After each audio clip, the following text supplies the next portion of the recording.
Deixa só eu colocar aqui para apresentar. Boa noite para todo mundo que está aí. Estava tendo essa aula de vetores. Fechou. Obrigado, Lucas. Estava aí tendo essa aula de vetores, né? Dava até. Eu já estava tentando resolver a conta aqui, mas eu errei, entendeu? Eu errei. Eu ia resolver de um jeito completamente diferente, provavelmente errado. Então, acho que eu vou continuar com a gramática mesmo, não vou nem me arriscar na física. Vamos lá? Na última aula, a gente tava falando um pouquinho sobre substantivo, foi minha última aula, e eu parei em substantivo, até apresentei aqui, deixa eu mostrar para vocês. Ó, falei um pouquinho das ideias linguísticas em torno, falei da diferença de substantivo, né, que o substantivo se divide em concreto abstrato e os concretos entre próprio e comum. Falei que o substantivo varia de gênero, número e grau, e dei alguns exemplos de substantivos para classificar. E hoje eu vou falar um pouquinho com vocês a respeito do verbo. Acho que ele é uma dimensão, é uma dimensão do texto que é muito importante, ainda mais na língua portuguesa, em que o verbo ele é o eixo da sentença. E a gente vai falar até um pouco disso hoje. Por que o verbo ele é sempre o eixo da sentença? Não são em todas as línguas que é assim. Existem algumas línguas, principalmente línguas eslavas, que são aquelas línguas que se fala ali no leste europeu, perto da Rússia, por exemplo. Depois, quem não sabe muito bem onde fica, pega ali o mapa mundi, aqueles países tipo Sérvia, Croácia, que tem assim uma presença grande de línguas e culturas eslavas, embora não necessariamente todos sejam eslavos ali. Esses países eles costumam ter línguas em que o sujeito, ou seja, aquele que pratica a ação, ele é o eixo da sentença. Ou seja, a gente determina a escolha da ação nessas línguas, ela não depende de necessariamente do sujeito, é o contrário. É o verbo que depende do sujeito e não o sujeito que depende do verbo. Na língua portuguesa, o sujeito depende do verbo. Por exemplo, se eu digo para você o verbo chutar, espera-se um sujeito que seja capaz de performar essa ação. Entende? No e normal, ou seja, dentro das sentenças, dentro das frases na língua portuguesa, de modo geral, a gente tem o verbo e os outros elementos da frase, eles buscam completar esse verbo. Entende? Contribuir para o sentido total dele. Vocês entendem isso? Em outras línguas, por exemplo, você tem o sujeito, ou seja, alguém que pratica uma ação, e o restante das palavras tentam completar o sentido desse sujeito. A língua portuguesa é o segundo tipo. É o tipo em que as palavras em torno da frase tentam completar o sentido do verbo. Ou seja, você vai ter alguém que executa a ação do verbo, alguém ou algo sobre a qual recai a ação do verbo. Você vai ter qualidades para essa ação do verbo, qualidades para esses sujeitos, então você começa a ter outros formatos de núcleo. E isso para a gente, agora, a gente começa a entrar no outro campo, que é o campo da sintaxe. Agora, do ponto de vista morfológico, ou seja, da estrutura, da forma do verbo, o que a gente pode dizer propriamente dele? A gente hoje vai fazer um estudo, que a nossa aula ela vai se centrar um pouco em entender qual que é a natureza do verbo. O que determina uma coisa ser um verbo ou não.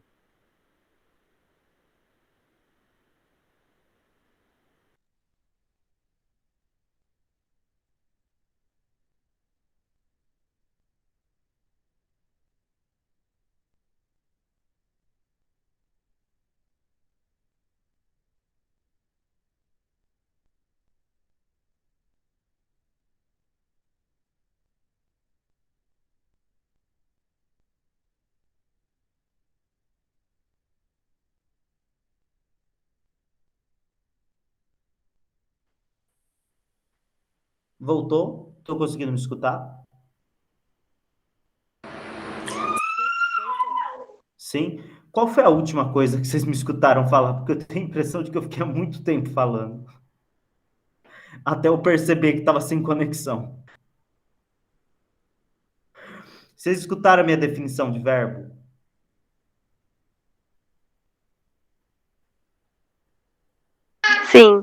Sim. Então acho que deu para entender. Ó. Verbo, só então para repetir. Verbo é a palavra dentro da sentença que indica uma ação, um estado ou uma transformação. É isso que determina um verbo dentro de qualquer frase. Historicamente, o verbo ele é tido na maior parte das línguas, na maior parte dos formatos de linguagem, como o termo central de uma sentença, o termo central da comunicação. Porque toda a comunicação ela se baseia em ações. Existe essa ideia de que toda a comunicação está baseada em ação.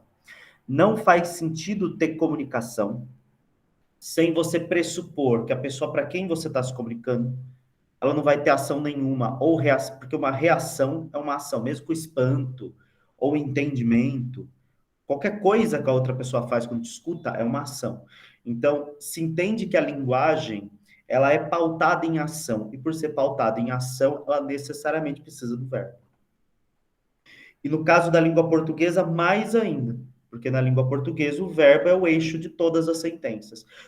Professor, mas e aquelas sentenças que você falou umas aulas atrás, que eram sentenças que não tinham verbos? Aquelas sentenças são diferentes. E a gente vai tratá-las diferentes depois, em outro momento. Para a gente agora importam as sentenças que a gente chama de orações, que são as sentenças que têm verbo. Tá bom? Beleza? Tudo certo? O verbo, ele varia em 4 dimensões. A dimensão da pessoa, a dimensão do tempo, a dimensão do modo e a dimensão da voz. Eu vou explicar cada uma delas. Hoje eu acho que vai dar tempo de explicar só pessoa e tempo. Inclusive eu me planejei só para explicar essas duas, porque eu não quero deixar nenhuma das dimensões pela metade, sabe? Por exemplo, começar a explicar modo e parar modo na metade, porque senão não vai ter nenhum sentido. Então hoje eu vou explicar para vocês pessoa e tempo. E aí na aula da semana que vem eu vou explicar modo e voz. Se você entender substantivo e entender verbo, depois você pega lá quem não estava presente na aula da semana passada.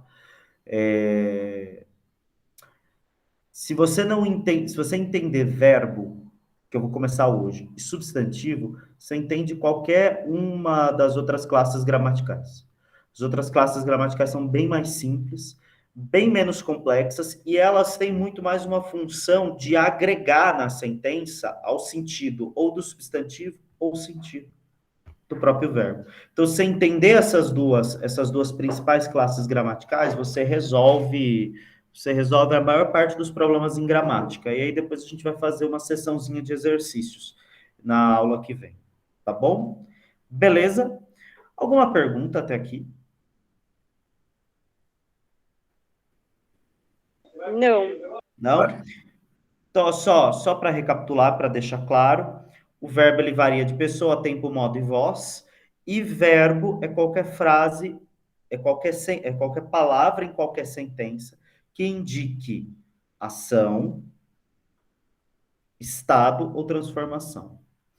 Vamos falar um pouquinho em tipos de palavras que são verbos. Vamos lá, ó.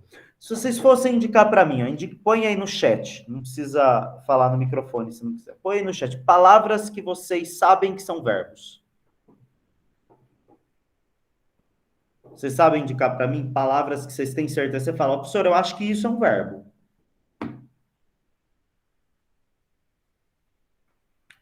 Que é um verbo numa sentença. Por exemplo, se eu dou a sentença Vinícius dá aulas, quem é o verbo? Quem que indica para mim ação, estado ou transformação aí? Qual das palavras? Vinícius dá aulas. Aulas? Aulas é uma ação ou é uma coisa que está acontecendo? É o que está acontecendo.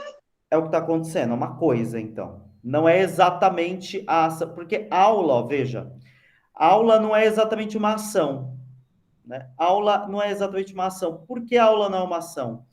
Eu posso dar uma aula, eu posso assistir uma aula, não é? Eu tenho uma série de elementos que giram em torno da aula, de outras ações que podem ser performadas numa aula. Eu posso matar uma aula, entende? Também, né? Metaforicamente falando. Posso matar uma aula. Então, aula não é exatamente uma ação, aula é um evento, tá? E por conseguinte, por ser um evento, e a gente dá um nome a esse evento, a gente diz que a palavra aula é um substantivo. O que mais? Ó, Vinícius dá aulas. Quem que é a ação? Vinícius, né? Vinícius é a pessoa que está executando a ação. Eu quero. Qual que é a ação que o Vinícius está executando? Dar? É dar. Perfeito. Dar é a minha ação por excelência, a palavra que indica ação. Deu para entender? A diferença, ó, Vinícius é uma pessoa que está executando uma ação. Aula é a coisa cuja ação está sendo executada sobre, ou seja, eu estou dando uma aula. Eu estou pegando uma aula que eu preparei e oferecendo a vocês, dando, direcionando a vocês. A ação de dar, a ação de direcionar essa aula é a ação em si. Então, a palavra dar é uma ação.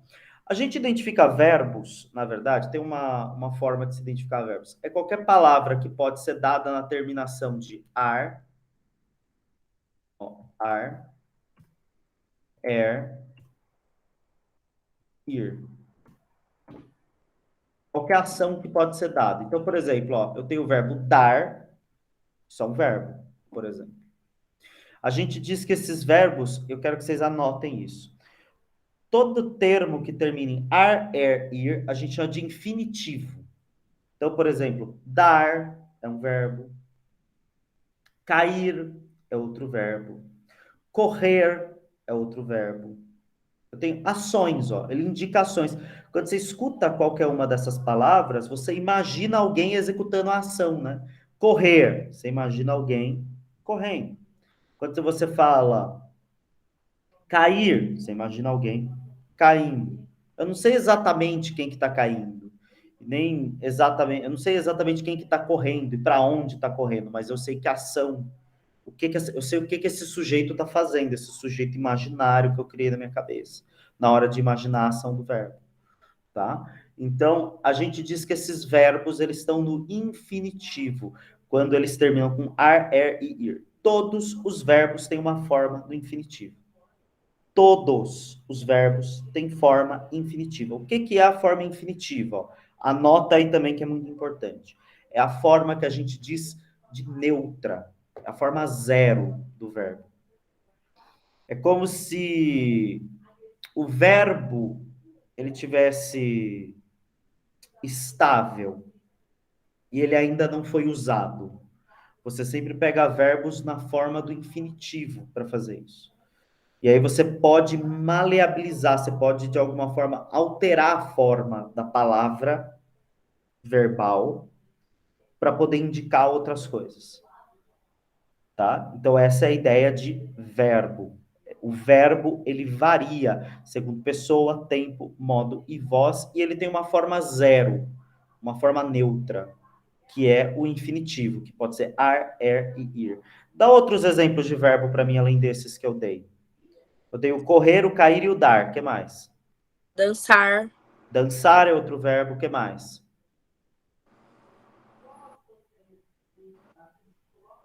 Levantar. Levantar é outro verbo. Perfeito. Ó, note daí, ó. A gente tem mais facilidade para achar verbos terminados em ar. Que eles têm maior quantidade na língua portuguesa. Mas tem outros verbos também com er e com ir. Por exemplo, eu dei correr, mas tem também comer, que eu vou usar até de exemplo já já. O verbo comer. Eu tenho o verbo conhecer, eu tenho o verbo entreter. O que mais que eu tenho de verbo? Verbo com ir. Que verbos eu tenho com ir?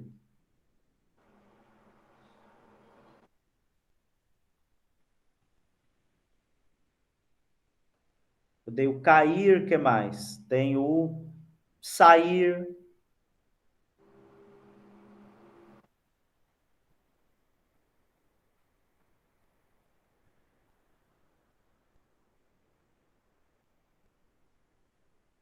induzir. Com ir tem menos. Com ir tem menos verbos. Beleza? Deu para entender o que é verbo no infinitivo? Se alguém pedir um dia para você procurar um texto, um verbo no infinitivo é um verbo que termina com ar, ou ir. Tá? A gente diz que a terminação ar é a primeira desinência. É segunda desinência. E ir é terceira desinência. Professor, precisa saber essas classificações de primeira desinência, segunda desinência, terceira desinência? Eu não diria que é absolutamente necessário, mas se você souber, é melhor. Se você souber, se não for um problema tão grande, é uma nomenclatura só para você se identificar. Então, por exemplo, às vezes alguma pergunta num vestibular pode pedir para você identificar o verbo sob primeira desinência. Você sabe que é um verbo. O verbo no infinitivo sob primeira desinência. Você sabe que é um verbo terminado em ar. Um verbo no infinitivo terminado, um verbo no infinitivo em segunda desinência. Você sabe que é terminado em er. Um verbo no infinitivo terminado, ou melhor, um verbo no infinitivo em terceira desinência. Você sabe que é terminado em ir. Então é importante você ter essa noção um pouco de nomenclatura, mas é o máximo também. E saber que todo verbo tem essa relação no infinitivo. Vocês não fizeram essa pergunta, mas essa pergunta poderia ter sido feita, é isso que eu vou falar agora. Como é que eu classifico, por exemplo, um verbo como pôr? Ó, o verbo pôr, de colocar, no sentido de colocar. Pôr é primeira desinência, segunda desinência ou terceira desinência? Isso daí é pegadinha, viu? Já aviso, é pegadinha. Isso é uma coisa que tem que saber, não é tão fácil adivinhar. Verbo pôr, expor. Na verdade, todos esses verbos eles são de segunda desinência, ou seja, de terminação er. Porque há 600, 700 anos, quando o latim estava passando estava se transformando no português arcaico, que mais tarde vai dar origem ao português moderno, não se escrevia por, se escrevia poer. Não se escrevia expor, se escrevia expoer. Entende? Todas essas palavras, elas são palavras de segunda desinência. Tanto é que na hora de fazer a conjugação, que vocês vão ver aqui comigo, ele segue a mesma regularidade de segunda desinência, tá? Então a gente vai falar um pouquinho desses elementos agora. Quem quer perguntar alguma coisa? Deixa eu só perguntar. Então, toda vez que terminar em or, por exemplo, expor, vai ser sempre segunda desinência? Sim. Sempre que o verbo terminar em or e ele estiver na forma infinitiva, tá? E aí depois eu vou dar alguns exercícios para a gente identificar melhor quando ele está na forma infinitiva. É mais fácil de ver isso num texto do que comigo falando assim. Não faz tanto sentido tentar explicar para vocês como que se identifica a forma infinitiva sem mostrar isso num texto. Mas sempre que ele estiver na forma infinitiva e terminar em or, ele é segunda desinência. Sempre. Sem exceção. Fechou? Fechou. Então vamos falar agora um pouquinho de pessoa. É a nossa primeira variação. Pessoa. Na língua portuguesa, a gente tem algumas dimensões de pessoa, tá? Essas palavrinhas aqui que você está vendo, elas têm nome também, ela chama pronome, mas você não precisa se preocupar com isso agora. A gente vai chamar aqui na nossa aula de verbos de pessoa. É o eu, o tu, o ele ou ela. Lembrando que aqui a gente está levando em consideração a gramática normativa. A gramática normativa ainda não reconhece a linguagem neutra, tá? Embora nada impeça que tenha no Enem alguma questão que pergunte sobre linguagem neutra. Nada impede isso. E aí tem todo um momento, numas aulas seguintes, que eu vou dedicar a gente falar um pouquinho de linguagem neutra. Mas, oficialmente, a língua portuguesa, ela não é uma língua que tem o que eles chamam de terceira pessoa, ou a pessoa neutra. Não existe essa designação. Então, a gente tem o eu, o tu, o ele ou ela, o nós, o vós e o eles e o elas. Vamos entender um pouquinho o quem que são cada um. Essas pessoas, elas têm vários nomes.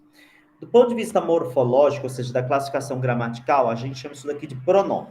Mas você não precisa saber disso agora.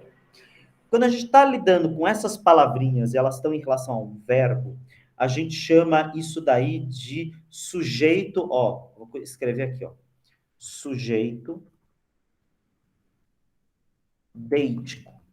Sujeito deítico. Você já ouviu falar disso? Sujeito deítico? Sujeito que é deítico. Sujeito é uma palavra que designa o alguém que executa uma ação, né?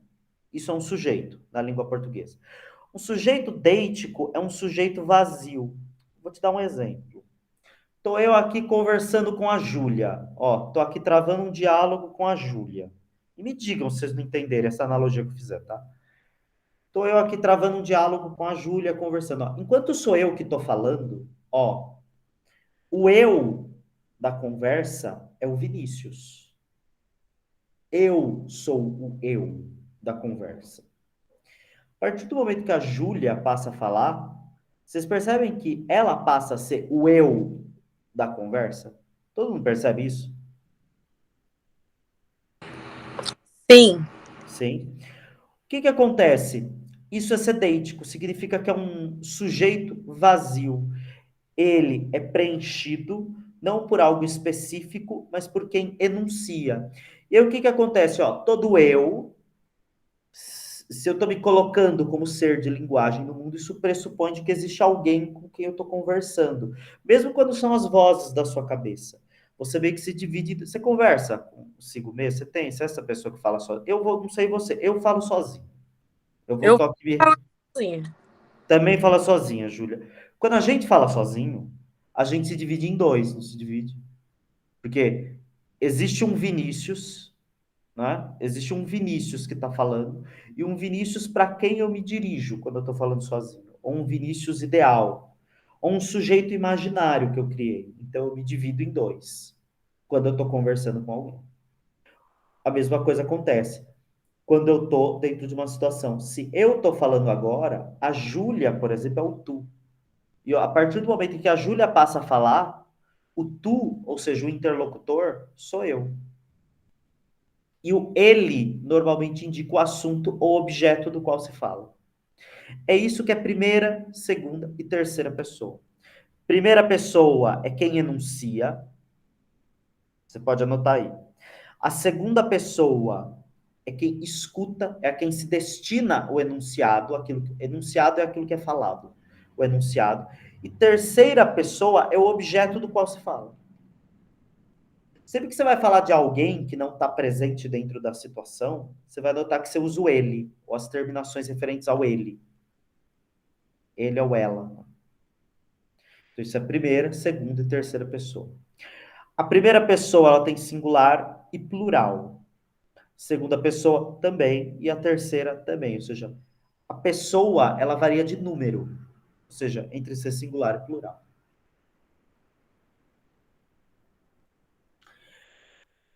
O plural de eu é nós. O plural de eu é nós. O nós, ele pode ser. A gente vai falar disso um pouco mais tarde, você não precisa se preocupar com isso agora. E o nós, ele pode indicar uma duplicidade de coisas. Ele pode ser inclusivo ou exclusivo, né? Porque eu posso falar nós, eu e meus amigos, e vocês, né? Vós. Ou posso falar nós, a humanidade como um todo, né? Ou seja, quando ele fala com a humanidade como um todo, ele é inclusivo. Quando ele fala de um grupo específico, ele é exclusivo, ou seja, ele exclui certas pessoas. Então, o nós, ele é o plural do eu, mas ele pode abarcar diferentes grupos de pessoas. O vós é o plural de tu, tá? E o eles é o plural de ele e ela. Pergunta: onde que entra a palavra você? A palavra você é segunda pessoa ou terceira pessoa? Ou primeira pessoa?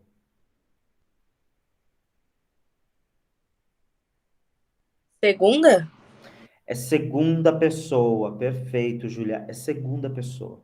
Só que, embora seja de segunda pessoa, tem um detalhe. ela é de segunda pessoa, mas se conjuga os verbos relacionados a ela como se fossem de terceira pessoa. Então, toda conjugação, toda forma de se estruturar o verbo, que a gente vai ver já já, em terceira pessoa, ela serve para o você, mas você indica segunda pessoa. Por quê? Você é com quem eu dialogo, né? Tá? É uma questão de formalização, mas vocês vão pegar, vai ficar mais claro agora. Alguma dúvida até aqui da diferença entre as pessoas? O que é uma pessoa tal, pessoa Y? Ou não? Não, tudo bem. Não? Então vamos lá.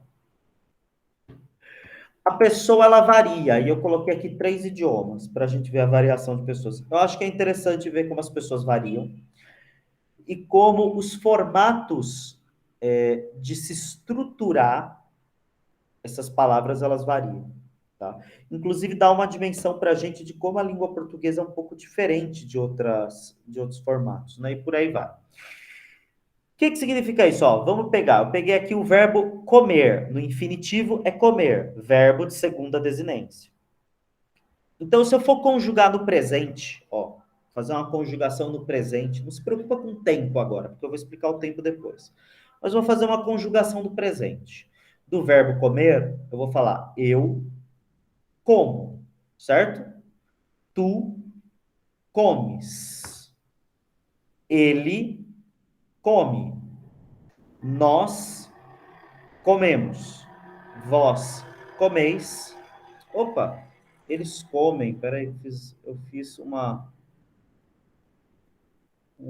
só um minuto. Peraí, pessoal, problemas técnicos.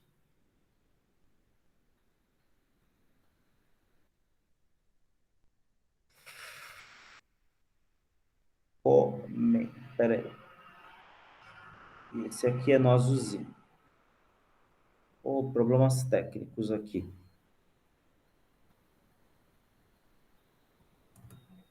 Pronto. Agora sim. Eles comem. Agora foi. Desculpa, gente. Foi desatenção minha. Eles comem. Eu como, tu comes, ele come, nós comemos, vós comeis, eles comem. Essa é mais ou menos a ideia, tá? Dá uma olhada. Essa daqui é a gente, quando a gente flexiona, a gente diz que isso é flexionar o verbo. Então, ó, o que seria flexionar o verbo? É pegar o verbo no infinitivo, o verbo no infinitivo, e aí eu vou flexionar esse verbo segundo a pessoa que está sendo indicada. Primeira, segunda, terceira pessoa do singular, primeira, segunda, terceira do plural. Eu vou flexionar o verbo segundo a pessoa a qual ele se refere. Então, a flexão do verbo comer na primeira pessoa é como? Eu como. A flexão do verbo comer em segunda pessoa é tu comes. A flexão do verbo comer em terceira pessoa é ele come, e assim sucessivamente. Em primeira pessoa do singular, no caso. Primeira pessoa do plural, comemos. Segunda pessoa do plural, comeis. Terceira é come. Terceira do plural. Essa é mais ou menos a ideia. E a gente tem uma estrutura do verbo. Você tá vendo que eu separei em cores? Tá vendo que eu separei em cores? Aí, é que cada uma dessas dessas cores, elas indicam uma estrutura diferente, que eu quero que vocês anotem, tá? Pega ali, ó, se você quiser anotar assim, você pode puxar as setinhas. Escreve o verbo comer, e aí você vai puxando setinhas. O com, aqui, ó, o com, vamos começar com o comer. Vamos começar com comes, ó. Tu comes. Eu vou pegar essas duas sentenças. Vocês estão vendo que a única parte que eu não pintei aqui é o com, o com. Com. Estão vendo? E essa é a única parte que parece perene, né? Na sentença toda. Essa parte aí do verbo, a gente chama de raiz do verbo. Você pode anotar aí. É a raiz do verbo. Você vai ver que na língua portuguesa, por exemplo, ó, vou pegar outro verbo. O verbo cantar, que também é um verbo regular. Eu vou trabalhar hoje só com verbos regulares. Verbos irregulares, que são aqueles verbos que têm flexões muito diferentes uma da outra, eu não vou trabalhar hoje. A gente vai falar em outro momento. Vou pegar o verbo cantar, ó. Eu canto, tu cantas, ele canta, nós cantamos, vós cantais, eles cantam. Veja, vamos pegar o tu cantas. Eu tenho um padrão aí, vocês percebem? Comes, cantas.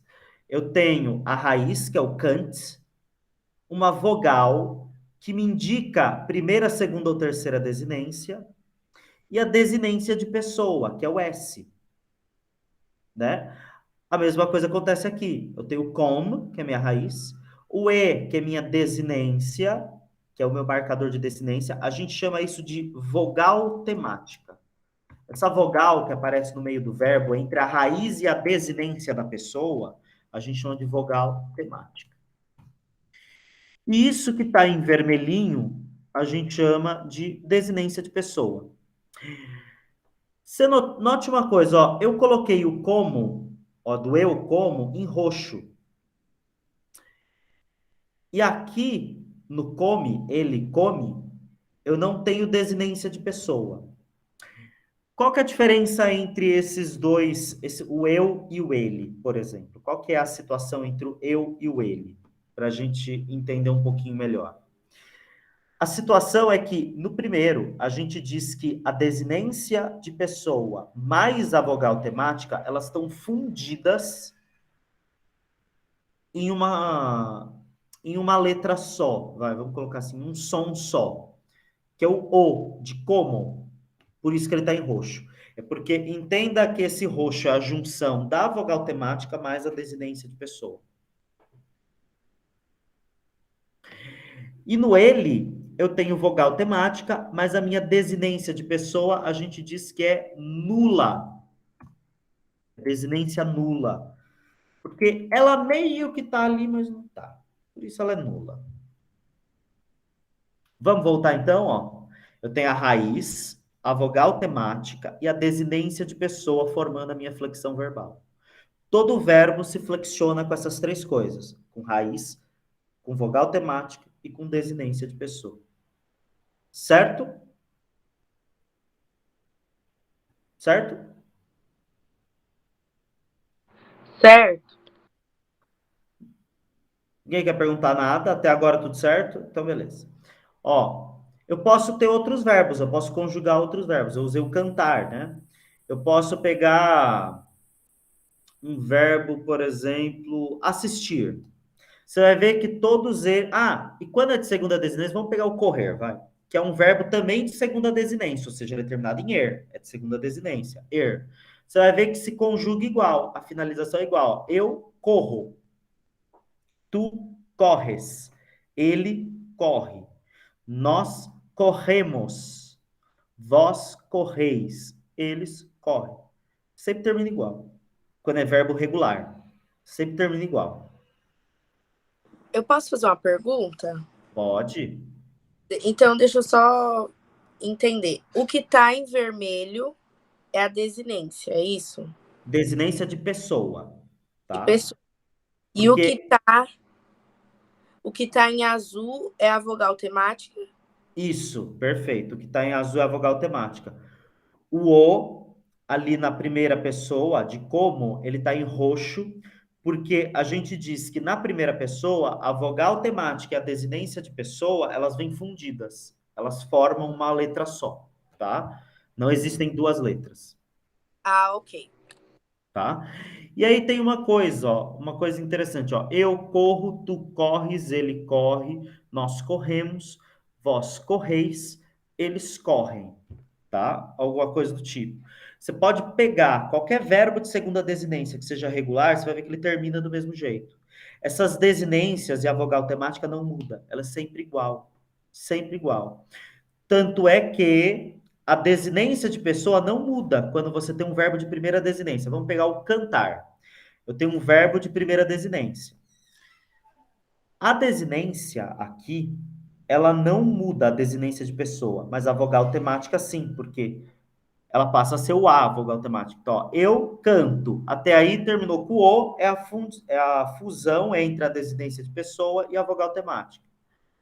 Agora veja, por exemplo, ó, segunda pessoa. Tu cantas. Eu tenho o A e o S. O S é a desinência de segunda pessoa do singular. S é desinência de segunda pessoa do singular. Ele indica para mim segunda pessoa do singular. E o A indica a vogal temática, que me faz perceber que o verbo cantar é de primeira desinência. Ele canta, nós cantamos, vós cantais, eles cantam. Eu sempre vou ter essa. Vamos pegar o verbo. O verbo sair. Eu saio, tu sais, ele sai, nós saímos, vós saís, eles saem, tá? Você tem aí algumas variações também. Você tem aí algumas variações, mas tem uma certa regularidade, de modo geral. Os verbos de última desinência, que são os verbos terminados em ir, eles costumam ser verbos que têm algumas irregularidades, mas de modo geral eles são sólidos, eles são bem consolidados. Deixa eu ver um outro verbo.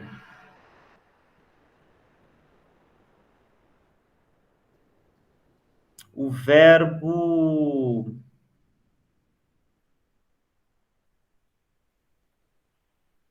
Dançar? Pode ser dançar, vai. Eu danço, tu danças, ele dança, nós dançamos, vós dançais, eles dançam. Sempre igual, mantém regularidade. A diferença é a vogal temática só. Quando for er, a vogal temática é o e. Quando for ir, a vogal temática é o i, por exemplo. É a única coisa que muda. Por isso, saber a desinência é importante. Porque você já sabe como é que se conjuga se o verbo for regular. Professor, e se o verbo for irregular? Significa que você tem que decorar. É a coisa, você tem que. Tem até algumas regras, assim, tem alguns verbos irregulares que são mais comuns, mas de modo geral você tem que lembrar. Não é tão evidente assim a forma como você conjuga um verbo irregular. Porque se ele é irregular, quer dizer que ele é imprevisível. O que significa um verbo ser regular? Significa que ele é previsível, tá? Existe uma tendência em todas as línguas dos verbos se tornarem previsíveis, ó. Pega, por exemplo, o caso do inglês, que eu coloquei na coluna do lado, ó. O verbo comer em português e inglês é eat, do jeito que eu escrevi aí. Então, I eat, you eat, he eats. Ó, aqui eu tenho desinência de pessoa. Eu tenho um Szinho, que é minha desinência de pessoa no inglês. Senhor, por que, que a desinência de pessoa das línguas não é igual? Por que, que no inglês tem desinência de pessoa aqui, não tem desinência de pessoa, por exemplo, no português? Porque as línguas elas têm origens diferentes. O inglês é uma língua de origem germânica. O português é uma língua de origem latina. E as línguas elas têm formatos diferentes. Mas eu vou contar uma curiosidade para vocês já já sobre a relação entre essas duas línguas.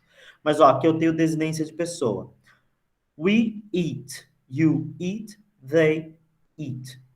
Eu não tenho desinência, né? Eu não tenho. Quando você tem alguma situação desse tipo, eu não tenho conjugação verbal. Vocês percebem isso? Todo mundo percebe que eu não tenho conjugação verbal no inglês? Eu não tenho flexão do verbo. O verbo ele é inflexível. Todo mundo percebe isso?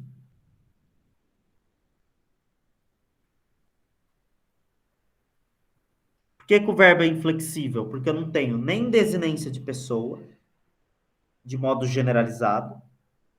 Eu tenho um marcador, mas hoje em dia, na língua portuguesa, como forma de gíria, tá? Como forma de gíria, não se usa mais esse S da terceira pessoa do singular. Então, tem gente, tem falantes de língua inglesa que falam he, it, sem o S também. O que significa que já é mais ou menos aceito, né, de modo geral. Então, é um verbo que é inflexível.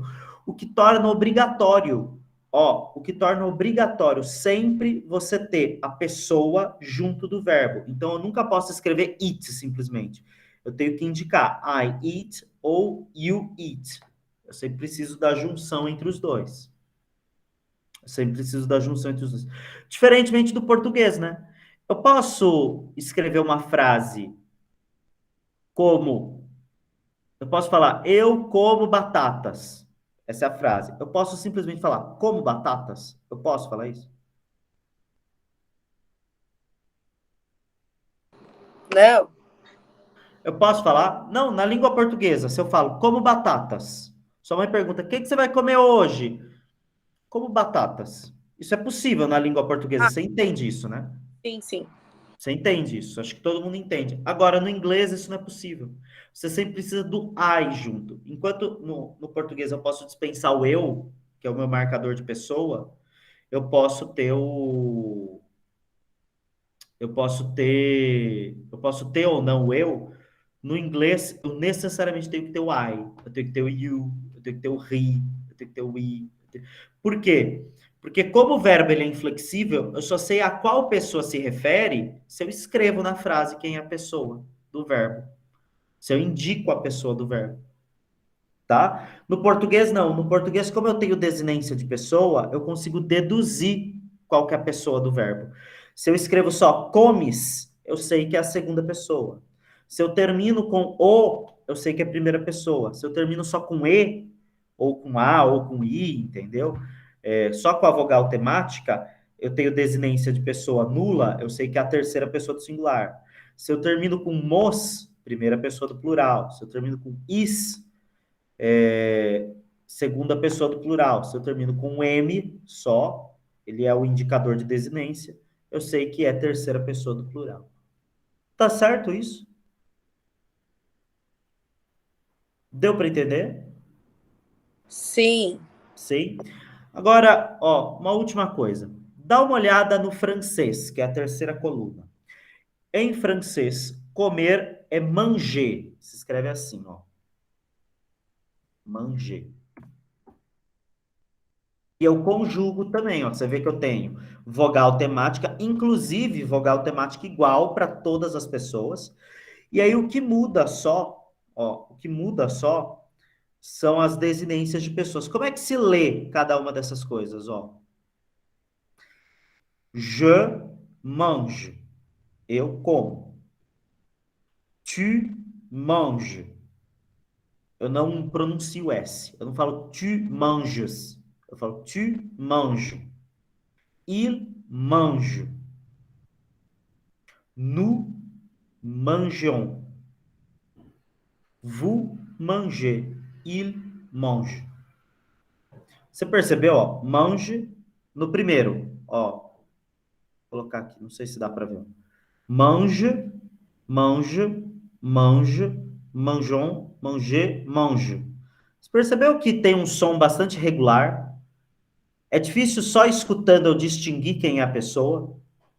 Vocês percebem isso? Porque é tudo mange, mange, mange. Os únicos dois que mudam mais ou menos é o nu e o vu, né? O nós e o vós. São únicos os dois que mudam mais ou menos. Dá uma olhada no inglês, ó. Eat, eat, eats, mas tem muita gente que fala eat já para a terceira pessoa. We eat, you eat, they eat. Aí você vai virar e falar assim, professor, por que que na língua portuguesa se mantém com tanta facilidade? Por que que vocês acham que no português a gente mantém com tantas desinências e tantas conjugações, se nas outras línguas, por exemplo, no caso do francês, se escreve, mas não se pronuncia? É isso que eu ia perguntar. Quando você leu o tu no francês, você não falou o S, né? Isso. Só manja. Só mange. Os outros Ah, também. Aí eu vou te falar uma coisa. Quem disse para você que a gente pronuncia? Isso daqui é a língua portuguesa da gramática normativa. Vai dizer para mim que você não conhece alguém que fala eu como, tu come, ele come, nós come, vós, ninguém usa mais vós, né? E eles comem. É come, come, come, come, come. A variação linguística, o que que tá envolvido aí? Existe uma questão de variação linguística. A gramática normativa, a gramática oficial, ela indica a vogal temática e indica a desinência. E se a gente quer escrever corretamente, entre aspas, você tem que escrever desse jeito que está aí. Mas no dia a dia, muita gente não usa nada disso. Tem gente que fala, tu come.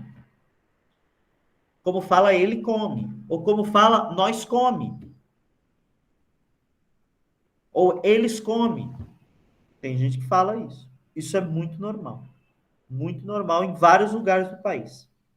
Tá? Muito normal. O que é isso? Existe uma teoria linguística sobre o funcionamento das línguas. A língua, pessoal, ela é vista pelo linguista, né, pelo cientista da linguagem, como um objeto vivo, tá? Até porque ela é produto de uma série de reações cognitivas, biológicas e sociais. Ela mistura as três coisas. Ela é, por um lado, biológica, por outro lado, social, por outro lado, cognitiva. Eu já até expliquei isso para vocês lá na nossa primeira aula de gramática. E o que acontece dentro dessa situação? Toda língua, ela tem como se fosse um comportamento por si próprio. E, de modo geral, tem algumas teorias linguísticas que dizem que toda língua busca se simplificar, para ficar mais fácil a pronúncia, para ficar mais fácil a comunicação. O que, se você pega no exemplo do francês, no exemplo do inglês, no exemplo do português, é verdade, né? No caso do inglês, não tem mais desinência nem vogal temática nenhuma, mas no português arcaico tinha. Eles tinham desinências e vogais temáticas também, só que eles pararam de usar há tanto tempo que a gramática já internalizou como forma correta o formato sem desinência e sem vogal temática. O caso do francês, o francês ainda se escreve, mas não se pronuncia mais, porque o francês nunca fez atualização ortográfica. A mesma ortografia do francês para hoje é a mesma ortografia do século XVII. Se você parar para pensar que o Brasil, que a língua portuguesa passou pelo seu último acordo ortográfico em 2009, por exemplo, e teve ainda alguns ajustes depois disso, o francês não faz um acordo ortográfico desde o século XVII. O que mantém o formato da escrita, um acordo ortográfico, uma reforma ortográfica séria, tá? Eu quero dizer, tem uma coisa ou outra que eles mudaram na grafia, mas uma reforma ortográfica, assim, para fazer mesmo a língua, o jeito de se escrever, refletir a fala, não. O português tem mais o inglês tem mais essa facilidade. E o português está passando pelo mesmo processo. Tanto é que a gente não usar na linguagem oral, muita gente não usar na linguagem oral as desinências, por exemplo, já é um indicativo de simplificação da língua. E talvez no futuro essa passe a ser a forma correta. Como hoje é no inglês o it, sem desinência, sem vogal temática, sem nada. Deu para entender, mais ou menos, o que é essa coisa de variação de pessoa? Tem a ver com a flexão que o verbo tem em cada pessoa e entender que, dependendo de como você usa a língua, ela pode variar no seu escopo social, no seu escopo cognitivo e por aí vai. Beleza? Certo? Alguma dúvida? Pode perguntar.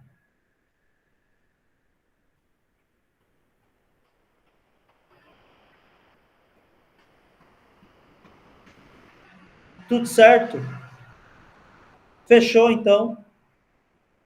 Aqui a gente tem a variação. Eu acho que isso daqui é um quadro bem interessante para entender um pouco como que funciona a ideia. E veja, ó, isso é muito comum em tudo quanto é língua, viu?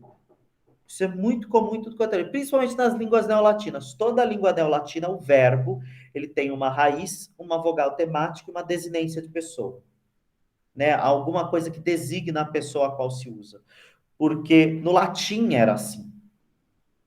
E é assim também em várias línguas germânicas, é assim também em várias línguas fínicas, que são aquelas línguas ali da Finlândia, a região do noroeste da Rússia, por exemplo, você tem muitas línguas desse tipo. Algumas línguas indígenas têm indicador de pessoa, por exemplo, mas diferentemente do português, em muitas línguas indígenas, o eixo da sentença não é o verbo, é o sujeito. Em muitas línguas indígenas. Tanto é que você tem pouca flexão de verbo, entende? Existe as línguas indígenas, pessoal, inclusive fazendo uma associação aqui. As línguas indígenas, elas são línguas muito complexas, tá? Tão complexas quanto qualquer língua europeia, muito complexas. E existe um certo preconceito, muitas vezes, que se fala, é uma fala que tem um fundo racista. Aliás, nem um fundo, acho que é até superficialmente racista. de que o índio, ele fala mim não sabe, ou ele fala, ou ele não consegue flexionar verbo, ou coisa do tipo.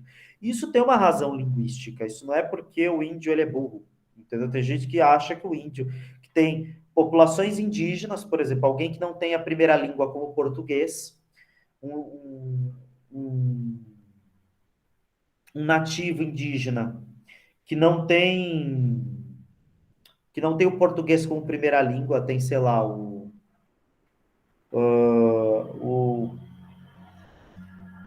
Tupi-Guarani como língua, vai para pegar uma língua indígena conhecida. Ele tem, às vezes, o Tupi-Guarani como primeira língua, ele aprende o português como segunda língua, né, como se fosse língua estrangeira. Ele tem dificuldade em flexionar verbo. Isso tem uma razão linguística, porque no Tupi-Guarani não tem flexão de verbo, igual tem no português. Então, esse tipo de flexão com vogal temática, com desinência, é uma coisa que não faz sentido para muitas das populações indígenas. Porque lá tem o quê? Quem que é o eixo da sentença nessas línguas? O sujeito, não o verbo. Então o verbo não flexiona, quem flexiona é o sujeito. Tá? Mas isso é um outro assunto, esse é assunto outro. Não deu tempo de falar de tempo, tá? Mas eu falo de tempo junto com modo e voz na próxima aula. Beleza? Se alguém quiser perguntar alguma coisa, tem mais 2 minutinhos, pode ficar à vontade. Se não, a gente terminou a aula. Vocês estão dispensados. Fechou? Quem quer perguntar? Fechou, tranquilo. Fechou? Então tá bom, pessoal, é isso. Beijo para vocês. Eu vou parar por aqui. Na próxima aula eu vou falar de tempo, de modo e de voz. Não percam, por favor, essas aulas, porque essas aulas são bem importantes. Entendeu? Senão depois várias coisas não vão fazer sentido em relação à estrutura. Depois, por exemplo, quando a gente for falar de sintaxe, muita coisa não vai fazer sentido se vocês não entenderem como é que o verbo se flexiona, tá? Dentro da língua portuguesa. Fechou?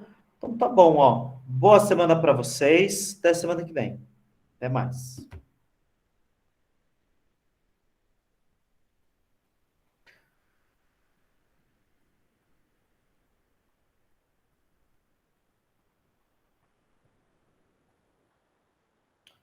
Lucas.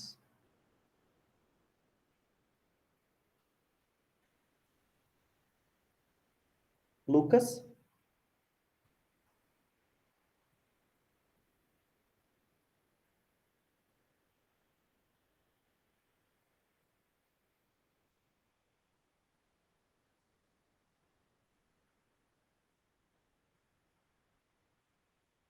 Lucas?